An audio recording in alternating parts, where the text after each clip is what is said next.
অসুস্থতার সঙ্গে লড়ে অবশেষে চলেই গেলেন ২১ পদকপ্রাপ্ত বরেণ্যচিত্র শিল্পী ও সাংস্কৃতিক ব্যক্তিত্ব মুস্তাফা মনোয়ার। ২৯ জুন সকালে প্রয়াত হন তিনি। মুস্তাফা মনোয়ারের ছেলে সাদাত মনোয়ার জানান, ৩০ জুন শহীদ মিনারে সর্বস্তরের জনগণের শ্রদ্ধা নিবেদনের জন্য শিল্পীর মরদেহ রাখা হবে।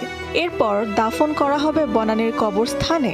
রাজধানীর একটি হাসপাতালে সাংবাদিকদের মুখোমুখি হয়ে সাদাত জানান, ধানমন্ডির তাকুয়া মসজিদ থেকে গোসল সেরে দুপুর ১২টায় শিল্পীকে নিজ বাসভবনে আনা হয়। এখানে বিকেল পর্যন্ত মরদেহ থাকবে। তার পরিবার ও শুভাকাঙ্ক্ষীদের শ্রদ্ধা জানানোর পর হাসপাতালের হিমঘরে রাখা হবে। ৩০ জুন সকাল ৯টায় মুস্তাফা মনোয়ারের মরদেহ সর্বপ্রথমে নেওয়া হবে বাংলাদেশ টেলিভিশন প্রাঙ্গণে।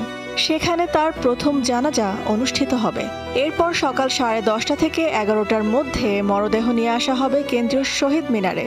সেখান থেকে ঢাকা বিশ্ববিদ্যালয়ের কেন্দ্রীয় মসজিদে দ্বিতীয় জানাজা শেষে বিকালে রাজধানীর বনানী কবরস্থানে সমাহিত করা হবে শিল্পীকে।